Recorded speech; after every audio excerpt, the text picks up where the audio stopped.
Mark chapter 13. Then as he went out the temple, one of his disciples said to him, Teacher, see what manner of stones and what buildings are here. And Jesus answered and said to him, Do you see these great buildings? Not one stone shall be left upon another, that shall not be thrown down. Now as he sat on the Mount of Olives opposite the temple, Peter, James, John, and Andrew asked him privately, Tell us, when will these things be? And what will be the sign when all these things will be fulfilled? And Jesus, answering them, began to say, Take heed that no one deceives you, for many will come in my name, saying, I am he, and will deceive many. But when you hear of wars and rumors of wars, do not be troubled, for such things must happen, but the end is not yet. For nation will rise against nation, and kingdom against kingdom, and there will be earthquakes in various places, and there will be famines and troubles. These are the beginnings of sorrows. But watch out for yourselves, for they will deliver you up to councils, and you will be beaten in the synagogues. You will be brought before rulers and the kings for my sake, for a testimony to them. And the gospel must first be preached to all the nations. But when they arrest you and deliver you up, do not worry beforehand, or premeditate what you will speak. But whatever is given you in that hour, speak that, for it is not you who speak, but the Holy Spirit.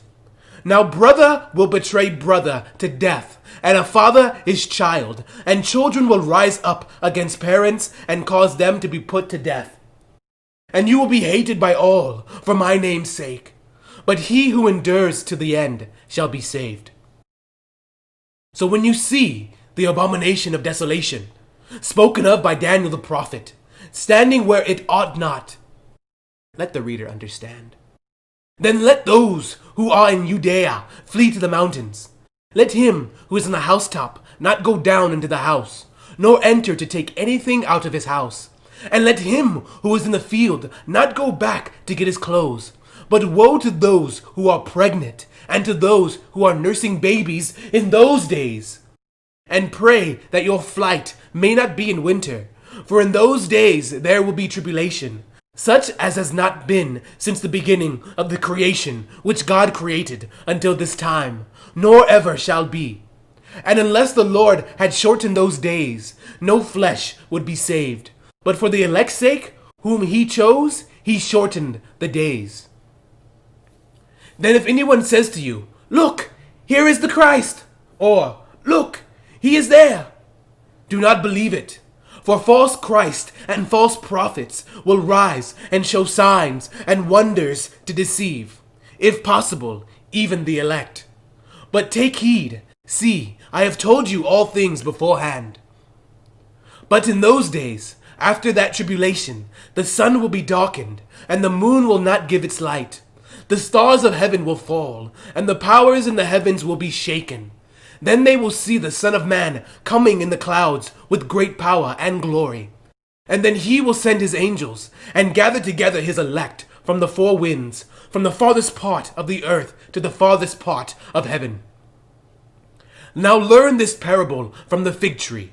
When its branches has already become tender, and puts forth leaves, you know that summer is near.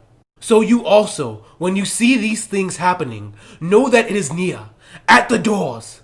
Assuredly, I say to you, this generation will by no means pass away till all these things take place.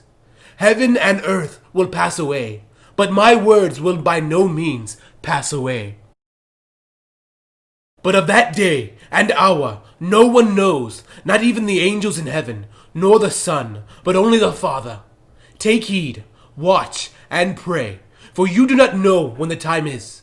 It is like a man going to a far country, who left his house and gave authority to his servants, and to each his work, and commanded the doorkeeper to watch. Watch therefore, for you do not know when the master of the house is coming, in the evening, at midnight, at the crowing of the rooster, or in the morning, lest, coming suddenly, he find you sleeping. And what I say to you, I say to all, watch! Mark chapter 14. After 2 days it was the Passover and the feast of unleavened bread. And the chief priest and the scribes sought how they might take him by trickery and put him to death. But they said, "Not during the feast, lest there be an uproar of the people."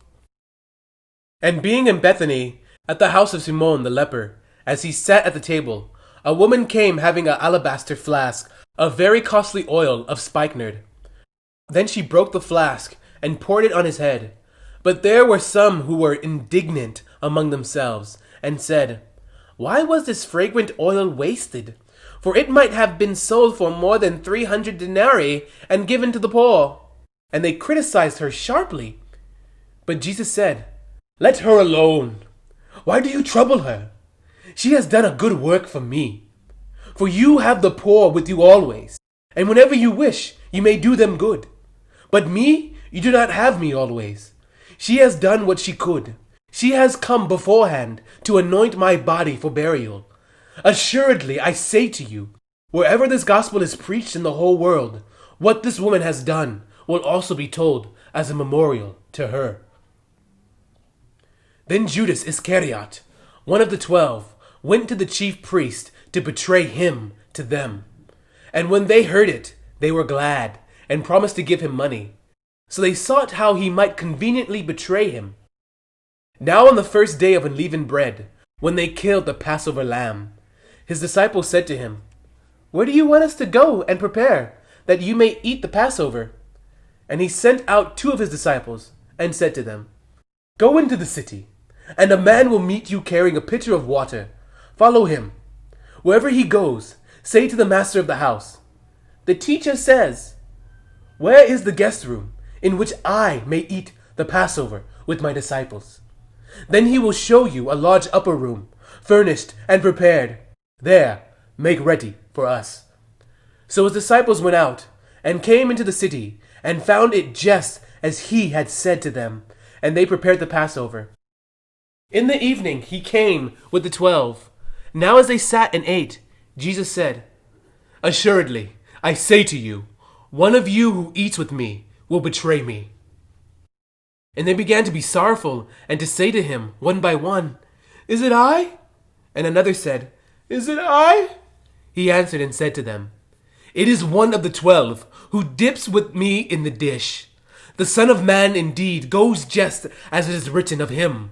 But woe to that man by whom the Son of Man is betrayed. It would have been good for that man if he had never been born." And as they were eating, Jesus took bread, blessed, and broke it, and gave it to them, and said, "Take, eat, this is my body." Then he took the cup, and when he had given thanks, he gave it to them, and they drank, and they all drank from it.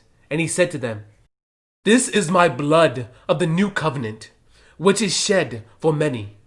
Assuredly, I say to you, I will no longer drink of the fruit of the vine until that day when I drink it new in the kingdom of God." And when they had sung a hymn, they went out to the Mount of Olives. Then Jesus said to them, "All of you will be made to stumble because of me this night, for it is written, 'I will strike the shepherd, and the sheep will be scattered.' But after I have been raised, I will go before you to Galilee." Peter said to him, "Even if all are made to stumble, yet I will not be." Jesus said to him, "Assuredly, I say to you that today, even this night, before the rooster crows twice, you will deny me 3 times. But he spoke more vehemently, "If I have to die with you, I will not deny you." And they all said likewise. Then they came to a place which was named Gethsemane, and he said to his disciples, "Sit here while I pray." And he took Peter, James, and John with him, and he began to be troubled and deeply distressed.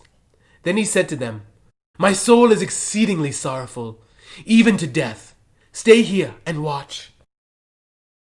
He went a little farther and fell on the ground and prayed that if it were possible, the hour might pass from him. And he said, "Abba, Father, All things are possible for you. Take this cup away from me.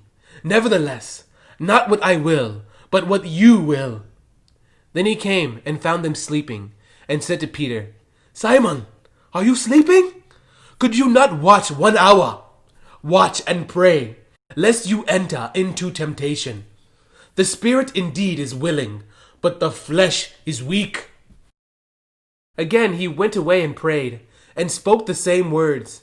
And when he returned, he found them asleep again, for their eyes were heavy, and they did not know what to answer him.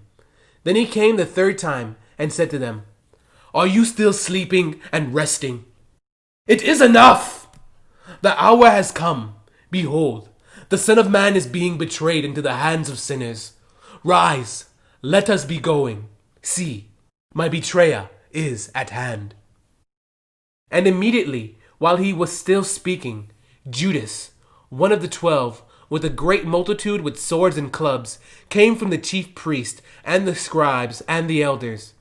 Now his betrayer had given them a signal, saying, "Whomever I kiss, he is the one. Seize him and lead him away safely." As soon as he had come, immediately he went up to him and said to him, "Rabbi, Rabbi!" And he kissed him. Then they laid their hands on him and took him. And one of those who stood by drew his sword and struck the servant of the high priest and cut off his ear. Then Jesus answered and said to them, "Have you come out as against a robber, with swords and clubs to take me? I was daily with you in the temple, teaching, and you did not seize me. But the scriptures must be fulfilled." Then they all forsook him and fled. Now a certain young man followed him, having a linen cloth thrown around his naked body. And the young men laid hold of him, and he left the linen cloth and fled from them naked. And they led Jesus away to the high priest, and with him were assembled all the chief priests, the elders, and the scribes. But Peter followed him at a distance, right into the courtyard of the high priest, and he sat with the servants and warmed himself at the fire. Now the chief priest and the council sought testimony against Jesus to put him to death, but found none. For many bore false witness against him, but their testimonies did not agree.